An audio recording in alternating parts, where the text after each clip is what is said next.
The great chamber floated in space like a crystal flower blooming around a dying star. 12 different alien races sat in their special seats, each made for their unique bodies. Some glowed with soft light, others looked like living rocks, and a few seemed to be made of pure energy. They all stared down at the single human woman standing in the center of the room. Admiral Park Ji-won kept her back straight and her face calm.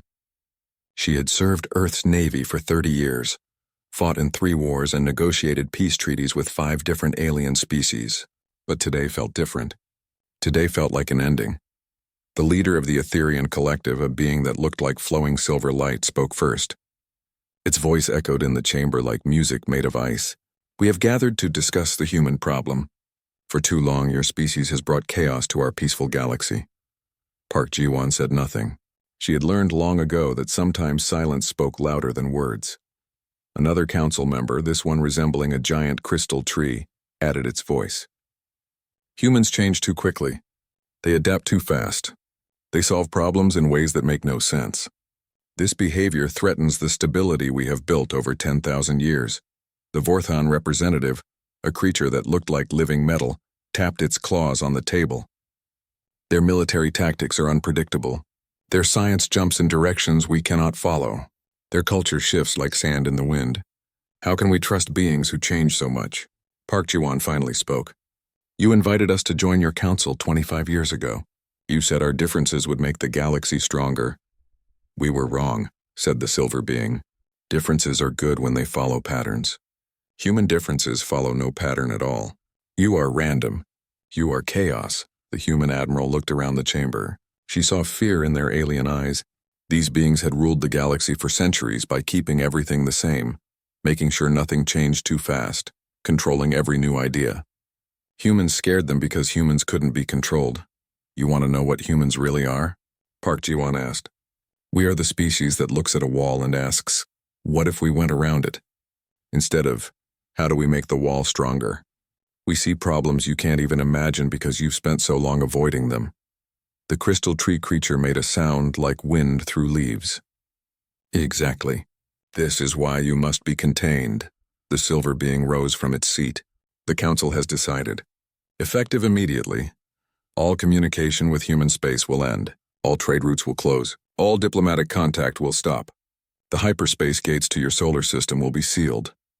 Park Ji-won felt her heart skip, but her face showed nothing. "You're cutting us off completely. You will have time to think about your nature in silence. Perhaps isolation will teach your species the value of stability. When you learn to be more like us, we might consider letting you back into civilized space." The admiral almost laughed. Almost. These aliens thought they were punishing humanity by leaving them alone. They had no idea what humans could do when they had no rules to follow. No one watching over their shoulders. No one telling them to slow down. "How long?" she asked. "As long as it takes," the silver being replied. "Maybe a few hundred years. Maybe forever. That depends on how quickly you learn." Park Ji-won nodded slowly. She looked at each council member in turn, memorizing their faces. "I want to tell you a story," she said. "A long time ago on Earth, there was a scientist named Kim Hyun-soo. Everyone said his ideas were crazy. They locked him in a room and told him to think about being more normal. Do you know what he did? The aliens waited. He invented faster-than-light communication in that room, with nothing but spare parts and his crazy ideas. The same technology you use to talk across the galaxy came from a human you would call unstable." The chamber fell silent. "You think you're punishing us?" Park Ji-won continued. "You think cutting us off will make us weak. But you're not taking away our strength. You're giving it back to us. You're removing the only thing that was slowing us down." "What do you mean?" asked the metal creature. Your rules. Your need for everything to stay the same. Your fear of new ideas." Park Ji-won smiled for the first time since entering the chamber. "Do you know what humans do best? We solve impossible problems. We adapt to things that should kill us. We find ways to survive that no one else would ever think of, and we do it best when we're alone." The silver being's light flickered. "You are trying to frighten us." "No," Park Ji-won said quietly. "I'm trying to warn you. You're about to make the biggest mistake in galactic history. You're going to take the one species that could help you face the unknown future, and you're going to set them free to become something you can't imagine." She paused. Looking around the chamber one last time, "You call us chaos. But chaos isn't destruction. Chaos is change, and change is the only thing that lets life survive in a universe that's always trying to kill it. You've spent so long avoiding change that you've forgotten how to grow. We haven't. The crystal tree made an angry sound. Enough speeches. The decision is made. Park Ji-won nodded. Then I have one last thing to say. When you need us again, and you will need us, remember this moment. Remember that you chose pride over wisdom. Remember that you chose fear over friendship. She turned to leave, then stopped. And remember that some doors once closed can't be opened from your side. The Admiral walked out of the chamber as the great machines began to work. Across the galaxy, hyperspace gates collapsed. Communication arrays went silent. Trade routes vanished like they had never existed. In less than an hour, humanity was cut off from the rest of the galaxy completely. But as her ship prepared to make the final jump back to human space, Park Ji-won wasn't thinking about what they were losing. She was thinking about what they were gaining: freedom, time, the chance to grow without limits. The last message from Earth's government was brief. Come home, Admiral. We have work to do. As the stars shifted around her ship, Park Ji-won smiled again. The Council thought they had ended humanity's story. They had no idea they had just started a new chapter. Behind her, the great crystal chamber continued to orbit its dying star. The 12 species sat in their seats, pleased with their decision. They had removed the chaos from their ordered galaxy. They had restored stability. They had made the greatest mistake in their long, careful, limited lives, and they wouldn't realize it for another 75 years. 25 years had passed since the Great Silence began. The Galactic Council had grown comfortable in their crystal chamber, making small decisions about small problems. Trade moved on schedule. Science advanced in careful, measured steps. Peace reigned across known space. Dr. Kim Min-ho sat in his research lab, surrounded by files that officially didn't exist. As the Council's chief xenosociologist, he was supposed to study alien cultures and behavior. But his real passion was studying the humans who no longer existed in their records. The Council had ordered all human files to be archived and forgotten. But Kim Min-ho couldn't forget. He had been there during the early days of human contact, had watched them solve problems in ways that amazed everyone. He had seen them take technologies that had stayed the same for centuries and improve them in months. His computer screen showed graphs and charts. Before the silence, galactic scientific progress had grown faster every year. New discoveries came weekly. Breakthrough technologies appeared so often that other species struggled to keep up. After the silence, everything had slowed down. Way down.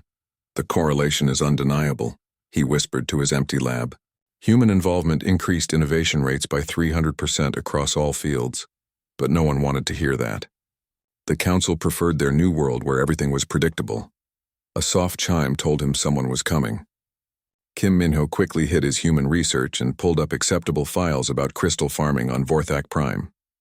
Probe Captain Lee Sun-hee entered the lab. She was one of the few other beings who remembered the old days clearly. Her job was to patrol the outer edges of Council space, watching for threats or opportunities. Still studying boring crystals? She asked, but her eyes said she knew better. Very boring crystals, Kim Min-ho agreed. What brings you to my corner of nowhere? Lee Sun-hee checked the door, then moved closer. I've been seeing things out there. Strange things. Near where human space used to be. Kim Min-ho's heart started beating faster. What kind of things? Energy readings that don't match any known technology. Gravitational waves that form patterns. Sometimes my long-range sensors pick up massive structures, but when I look closer, there's nothing there. Have you reported this? Lee Sun-hee laughed, but it wasn't a happy sound. I tried. Command told me I was seeing sensor ghosts. They said the equipment was old and needed replacement. When I asked for better sensors, they said the current ones were adequate for monitoring empty space. Kim Min-ho pulled up a star chart. The area where human space used to be showed as a gray zone marked Quarantine No Approach. It had been that way for 25 years. What do you think is out there? He asked. I don't know, but I don't think it's empty. Before Kim Min-ho could respond, his computer chimed with an urgent message. His research partner, engineer Cho Hyun-woo, was requesting immediate assistance with an impossible artifact. They found Cho Hyun-woo in the main analysis lab, staring at a small metallic object on the examination table. It was about the size of a person's hand, with a surface that seemed to shift between different metals. Where did this come from? Lee Sun-hee asked. A salvage crew found it floating in neutral space, Cho Hyun-woo said. They thought it was valuable, so they brought it to the trade station. But look at this, he activated the scanner. The machine hummed for a moment, then displayed an error message. Unknown material composition. That's impossible, Kim Min-ho said. These scanners can identify any known element or alloy. That's what I thought. Cho Hyun-woo adjusted the settings and tried again. Same error. I've run every test I can think of. The molecular structure changes every time I look at it. The atomic weight shifts. It's like it's made of materials that don't exist. Lee Sun-hee picked up the artifact. It felt warm, and for a moment she could swear it hummed softly in her hands. Where exactly did they find this? Cho Hyun-woo checked his notes.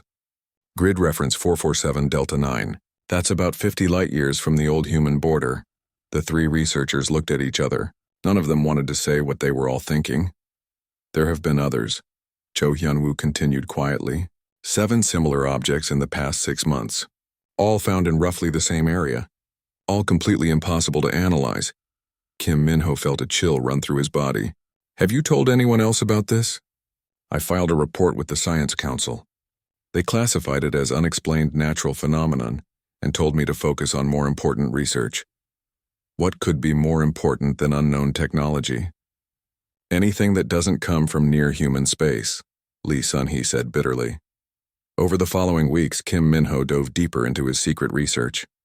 He cross-referenced the artifact locations with his old human files. A pattern emerged that made his blood run cold.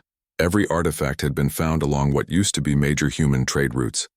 The materials, impossible as they were, showed traces of elements that humans had been experimenting with before the silence. Most disturbing of all, the energy signatures that Lee Sun-hee detected were growing stronger. They're not just surviving out there, he told his reflection one night. They're advancing. They're creating things we can't even understand. But the council didn't want to hear it. When Kim Min-ho tried to present his findings, he was told to focus on current member species. When Lee Sun-hee requested permission to investigate the energy signatures, she was reassigned to patrols in safer areas. When Cho Hyun-woo suggested studying the artifacts more seriously, his research funding was cut. The message was clear, the past was past. Humans were gone, and the council preferred it that way. But late at night, in their private moments, the three researchers shared a growing fear. They had convinced themselves that cutting off the humans would contain them, limit them, maybe even destroy them. Instead, they were starting to suspect they had done the opposite. They had set humanity free. The artifacts kept appearing. The energy readings kept growing stronger, and somewhere beyond the sealed borders of human space, something was building, something the galaxy's greatest minds couldn't identify or understand. Kim Min-ho stared at his secret files and wondered if they had made a terrible mistake. The council had removed the chaos from their galaxy, but chaos had never been the problem. Chaos was change, and change was growth, and growth was life. Without it, they were becoming something they had never been before, stagnant. While somewhere in the darkness beyond their sight, humanity was becoming something else entirely. 50 years had passed since the last human voice echoed through galactic space. The council chamber looked exactly the same as it had decades ago, because change was discouraged and stability was prized above all else. The 12 species continued their careful management of a peaceful, predictable galaxy. Then the plague arrived. It started in the Outer Rim territories, in a system no one thought was important. The first reports were confusing. Ships would arrive at stations with their crews unconscious but alive. The electronic systems would function normally for a few hours, then suddenly fail in ways that made no sense. Medical researcher Han Ji-young was part of the first response team. She had studied diseases for 40 years, working with every known species in the galaxy, but she had never seen anything like this. The victims show brain patterns similar to deep sleep, she reported to the Council's medical committee, but their neural activity is synchronized with quantum fluctuations in nearby computer systems. It's as if the plague affects both biological and electronic networks simultaneously. The committee members exchanged worried looks. This was outside their experience. Impossible, said the Etherian representative. Biological and quantum systems operate on completely different principles. Nothing can affect both. Han Ji-young had her doubts, but she kept them to herself. She had learned that the council didn't like being told things were more complicated than they wanted them to be. The plague spread faster than anyone expected. Within weeks, it had jumped across 3 star systems. Within months, it reached the inner colonies. The council's response followed their standard procedures. Identify the cause, develop a treatment, distribute the cure through established channels, but the Vector plague, as they named it, didn't follow standard rules. Every time scientists thought they understood how it worked, it changed. Every treatment that showed promise would work for a few days, then fail completely. The plague seemed to learn from their attempts to stop it, adapting faster than any biological entity should be able to. Fleet Commander Yang Tai-hyun watched his mixed-species fleet struggle with coordination problems that shouldn't have existed. The plague hadn't reached his ships, but something else was wrong. The crystalline crews can't understand the Etherian battle plans, his communications officer reported. The Etherians find the Vorthon tactical thinking too aggressive. The Vortha think everyone else is too passive. Yang Tae-hyun rubbed his temples. We've had integrated fleets for 50 years. How is this suddenly a problem? But he knew the answer, even if he couldn't say it out loud. Humans had always been the bridge between different species. They could understand crystal logic and energy thought and metal consciousness equally well. They could translate not just languages, but entire ways of thinking. Without them, the galaxy's cooperation was falling apart. The plague reached the core worlds as Yang Tae-hyun's fleet failed to contain it. Desperate, the council authorized extreme measures. They would evacuate entire systems if necessary. They would sacrifice outer colonies to save the inner ones. Han Ji-young spent sleepless nights in her lab, searching for answers in files that hadn't been opened in decades. In her desperation, she broke the one rule she had never broken before. She accessed the archived human medical database. What she found there made her hands shake. Buried in research files that were 53 years old, she discovered a paper written by Dr. Park Min-ju titled Theoretical Defense Against Quantum Biological Warfare. The paper described exactly what they were facing now, not just a description, but detailed plans for how to fight it. The humans had seen this coming before anyone else even knew it was possible. This is incredible, she whispered to her empty lab. They weren't just studying quantum biology. They were preparing for this exact scenario. But when she tried to present her findings to the medical committee, she was told that human research was unreliable and outdated. When she insisted that the paper predicted everything that was happening, she was reminded that humans were chaotic thinkers who couldn't be trusted. The plague continued to spread. Dr. Kim Min-ho, now older and more frustrated, received a secret communication from Han Ji-young. She shared the human medical files and he shared his own discoveries. Together they began to see a pattern that terrified them. Everything that was going wrong had been predicted in human research files. The plague, the coordination failures, the inability to adapt quickly enough. Humans had written papers about all of it, had suggested solutions for problems that hadn't even existed yet. They knew, Kim Min-ho said during a clandestine meeting in his lab. Somehow they knew this would happen. Or they understood systems in ways we don't, Han Ji-young replied. Look at this research on adaptive defense networks. They weren't just studying how to fight diseases. They were studying how to fight things that learn and evolve. Lee Sun-hee, now older but still patrolling the outer systems, brought them disturbing news. The energy signatures near human space have changed. They're stronger now, more organized. And yesterday I detected something new. What kind of something? Kim Min-ho asked. The hyperspace barriers around human space. They're still there, but they're different now. Stronger, more complex. And Kim, I don't think they're keeping humans in anymore. I think they're keeping us out. The 3 researchers stared at each other as the implications sank in. They've been watching, Han Ji-young said quietly. All this time, they've been watching us struggle with problems they already solved. Council leader HFY faced the worst crisis in galactic history.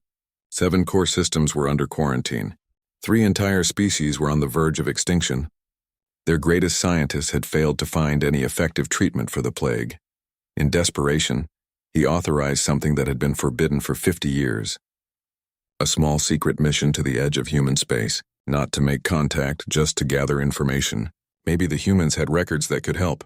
Maybe they had left behind technology that could be useful. Maybe they were extinct and their worlds could be looted for answers. Kim Minho volunteered to lead the mission, along with a small team of volunteers who knew they might never return. As their ship approached the coordinates where human space used to be, their instruments began picking up readings that made no sense. The hyperspace barriers weren't just intact. They were massive, complex, and clearly maintained by technologies far beyond anything the Council possessed. Energy flowed through them in patterns that looked almost alive. "These aren't containment barriers, Lee Sun-hee said, studying the readings. They're selective filters. They're designed to let some things through and keep others out." "Keep what out?" Kim Minho asked. Before anyone could answer, new contacts appeared on their screens. Structures the size of small moons orbiting at the system's edge, ships that seemed to phase in and out of normal space, technologies that defied every law of physics the Council thought they understood. And all of it was clearly unmistakably human in origin. "My God," whispered Han Ji-young. "They're not just alive. They're—" She couldn't finish the sentence. There wasn't a word in any galactic language for what humans had become. 75 years of silence had passed. The Vector plague now covered half the galaxy like a spreading shadow. Billions of beings lay in quantum biological comas while their computers flickered and died around them. The Great Council Chamber, once a symbol of order and control, now felt like a tomb. The cure attempts had all failed. Every solution the galaxy's best minds could devise worked for days or weeks before the plague adapted and overcame it. Species that had ruled space for millennia found themselves helpless against an enemy that learned faster than they could think. Dr. Lim Ga-young had replaced Han Ji-young as chief medical researcher after the older woman had finally broken down from exhaustion and despair. Lim Ga-young was younger, but she carried the weight of her entire civilization on her shoulders. She stood in what used to be the Council's main research facility, now converted into a desperate last-chance laboratory. Around her, the greatest minds from 12 species worked with equipment they barely understood, trying to solve a problem that seemed impossible. "Any progress on the quantum resonance theory?" she asked her team. "Dead end," replied a crystalline scientist whose light had dimmed to almost nothing. "The plague's frequency changes faster than we can track it." "What about the biomechanical interface approach?" "Failed," said a Vorthan engineer. "We can't build hardware that adapts quickly enough." Lim Ga-young felt despair creeping in. They were fighting a war with old weapons against an enemy that rewrote the rules every day. Everything they tried followed predictable patterns, but the plague thrived on unpredictability. She thought about the archived human files that Han Ji-young had shown her before her breakdown. Those files contained ideas that seemed impossible, technologies that shouldn't work, solutions that made no logical sense. The Council had dismissed them as chaos. "What if we're thinking about this wrong?" she said suddenly. Her team looked up from their failing experiments. "The plague adapts to everything we do because we do everything the same way. We follow logical patterns, use established methods, build on proven theories. What if that's exactly what the plague expects?" The Etherian team leader flickered with confusion. "What are you suggesting?" "Chaos, randomness, solutions that make no sense." Lim Ga-young pulled up the human files on her screen. "Look at this research. They proposed using musical frequencies to disrupt quantum fields. They suggested treating biological infections with crystalline resonance patterns. They talked about fighting adaptive enemies by being more adaptive than they are. Those ideas are insane," the crystalline scientist said. "Maybe, but our sane ideas aren't working," while the medical team struggled with impossible solutions. Archaeologist Park Seo-jin made a discovery that changed everything. She had been excavating abandoned research stations in the Outer Rim, looking for any technology that might help fight the plague. In a forgotten facility orbiting a dead star, she found something extraordinary. "This isn't just a research station," she reported to Kim Minho over a secure channel. "It's a full-scale laboratory complex. And it's human." Kim Minho's heart skipped. "That's impossible. Humans never had facilities in that sector." "They did, but they hid them. This place has stealth technology that's decades ahead of anything we've seen. I only found it because the plague somehow disabled its concealment systems." Park Seo-jin sent data files that made Kim Minho's blood run cold. The station contained research into quantum biological warfare dating back nearly a century. The humans hadn't just predicted the plague. They had been studying how to fight it long before it existed. "They knew this was coming," he whispered. "It gets worse," Park Seo-jin continued. The research suggests they didn't just study this type of plague. They helped design countermeasures for dozens of similar threats, things we haven't even encountered yet. The implications were staggering. While the Council had spent 75 years congratulating themselves on their stable, peaceful galaxy, humans had been preparing for wars that hadn't been fought yet. Lee Sun-hee, now promoted to admiral despite her constant request to investigate human space, received new orders that stunned her. The Council was finally authorizing direct reconnaissance of the human home system. You are to proceed to Sol and determine the current status of human civilization, her orders read. Use any means necessary to gather information that might help combat the current crisis. It was too little, too late. But Lee Sun-hee had been waiting for this moment for 50 years. Her small fleet approached the barriers around human space with instruments recording everything. What they found defied not just their expectations but their understanding of reality itself. The barriers weren't just walls. They were gateways, complex dimensional structures that seemed to connect to places that shouldn't exist. Energy flowed through them in patterns that suggested intelligence, purpose, and technologies that made galactic science look primitive. "Admiral," her science officer called out, "you need to see this." On the screen appeared something impossible. Ships were emerging from what looked like tears in space itself, not from hyperspace but from somewhere else entirely, somewhere that existed parallel to normal reality. The ships were unmistakably human in design, but they had been changed, enhanced. They moved through space in ways that ignored physics, carried weapons that existed in multiple dimensions simultaneously, and were crewed by beings that registered as human on their sensors, but showed energy signatures unlike anything in the galactic database. "They're not just still alive," Lee Sun-hee whispered. "They've become something else." Before her fleet could react, one of the human ships approached. It made no threatening moves, showed no weapons, but its mere presence made their instruments scream warnings about impossible energy levels. A communication came through on frequencies that shouldn't have been able to reach them. "Council vessel, you are welcome in human space. Please state your intentions." The voice was human, speaking perfect galactic standard, but there was something different about it. Something that suggested the speaker existed in more than just 3 dimensions. Lee Sun-hee responded carefully. "We are facing a crisis. A plague that threatens all galactic civilization. We need help. We know about the Vector plague. We have been monitoring its progress for 30 years. 30 years? But it only appeared 5 years ago. In your dimension, yes. Time flows differently where we have learned to exist. We saw it coming long before it arrived." Lee Sun-hee felt the universe shifting around her. "Are you saying you could have warned us? You severed all communication with us. You made it clear that our voices were not welcome in your galaxy. We respected your decision." The words hit like physical blows. While the Council had celebrated their ordered, stable galaxy, humans had been watching from beyond the barriers they had created. They had seen the plague coming and had chosen to let it happen. "Will you help us now?" Lee Sun-hee asked. "That depends. Are you ready to admit that chaos, unpredictability, and rapid adaptation are strengths rather than weaknesses?" Lee Sun-hee thought about the thousands of worlds under quarantine, the billions of beings in quantum comas, the civilization that was dying because it couldn't change fast enough to survive. "Yes," she said. "We're ready to admit we were wrong." A new voice came through the communication system, and this one made Lee Sun-hee's spine tingle with recognition and fear. "Then prepare to receive Ambassador Song Ki-on. She will present our terms for assistance." As a human ship unlike anything in galactic records approached her vessel, Lee Sun-hee realized that the next few hours would determine whether galactic civilization survived or died. And the decision lay in the hands of the species they had abandoned to silence 75 years ago. The species that had spent that silence becoming something beyond their greatest fears and highest hopes. Ambassador Song Ki-on materialized in the council chamber in a way that should have been impossible. She didn't arrive by ship or transport pad. She simply stepped through what looked like a fold in space itself, as if the universe had opened a door just for her.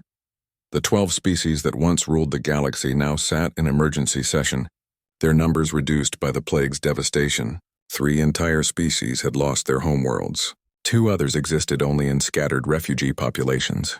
The mighty council that had banished humanity now begged for their help. Song Ki-on looked human, but everything about her was different. She stood taller than any human should, moved with a grace that suggested she existed in more than 3 dimensions, and her eyes held the depth of someone who had seen the universe from angles others couldn't imagine. "Honored council members," she said, her voice carrying harmonics that made the chamber's crystals sing. "I bring greetings from the Human Dimensional Collective." Council leader HFY, now ancient and desperate, leaned forward. "Ambassador, our civilization is dying. The plague spreads faster than we can fight it. Our greatest minds have failed. We need your help." Song Kion smiled, and it wasn't entirely kind. "The Vector plague. Yes, we've been monitoring its progress. Fascinating how it exploits the rigid thinking patterns that your species have developed over millennia. You knew about it?" The crystalline representative's light flickered with anger. "You knew and said nothing? You severed all communication with us 75 years ago. You made it clear that our input was unwelcome. We learned to respect your boundaries." The chamber fell silent except for the hum of life support systems working harder than they should, struggling to filter air that might carry quantum contamination. "But you'll help us now?" HFY asked. "That remains to be seen," Song Kion replied. "First, I think you should meet our leader." The air in the chamber shifted and another figure stepped through dimensional space. President Kang Ji-hoon appeared beside the ambassador, but his arrival sent shockwaves through every sensor in the chamber. His presence registered on instruments as a small star, a gravity well, and a quantum computer all at once. "Esteemed council," Kang Ji-hoon said, and his voice echoed in dimensions the aliens couldn't perceive. "It's been a long time." He looked human, but the readings from the chamber's sensors suggested he was something far more complex. Energy flowed around him in patterns that followed no known laws of physics. When he moved, space itself seemed to bend slightly in his direction. "What have you become?" whispered the Etherean representative. "We became what you were afraid we would become," Kang Ji-hoon replied. "We embraced change instead of fearing it. We adapted instead of stagnating. We grew instead of trying to control growth." He gestured, and holographic displays filled the chamber. The images showed human colonies that existed in parallel dimensions, ships that traveled through folded space, technologies that used chaos theory as a foundation rather than fighting against it. 75 years ago, you cut us off because you thought we were too unpredictable. You were right. We are unpredictable. But unpredictability is just another word for adaptability. And adaptability is the only thing that lets life survive in a universe that's constantly changing. Dr. Lim Ga-young, who had been brought to the chamber as the council's chief medical researcher, stared at the displays with growing understanding. "The plague. You already know how to fight it. We know how to fight it, how to prevent it, and how to use it," Song Kion confirmed. "The Vector plague is a quantum biological weapon that was designed by an extinct species from the Galactic Rim. It was meant to destroy civilizations that became too rigid to adapt." "Designed?" HFY's voice cracked. "This was intentional?" "The species that created it died out 2 million years ago," Kang Ji-hoon explained. "But they left their weapons behind as a test. Any civilization that encounters the plague either learns to be flexible enough to survive it, or dies out to make room for something more adaptable." The implications hit the council like a physical blow. They hadn't just encountered a random disaster. They had failed a test that was millions of years old. "But you can cure it?" Lim Ga-young asked desperately. Kang Ji-hoon nodded to his ambassador. Song Kion reached into what looked like empty air and pulled out a device that seemed to exist in several dimensions at once. "This is a quantum biostabilizer," she said. "It doesn't fight the plague. It teaches infected systems to adapt faster than the plague can evolve. Instead of trying to destroy the enemy, it makes the victim stronger than the enemy." She activated the device. Energy flowed out in patterns that made no logical sense but somehow felt right. The chamber's air changed, became cleaner and lighter. Warning lights that had been flashing for months suddenly went dark. "The effect will spread through quantum entanglement," Song Kion explained. "Every system the plague has touched is connected to every other system. Heal one, and the healing spreads automatically." Within hours, reports flooded in from across the galaxy.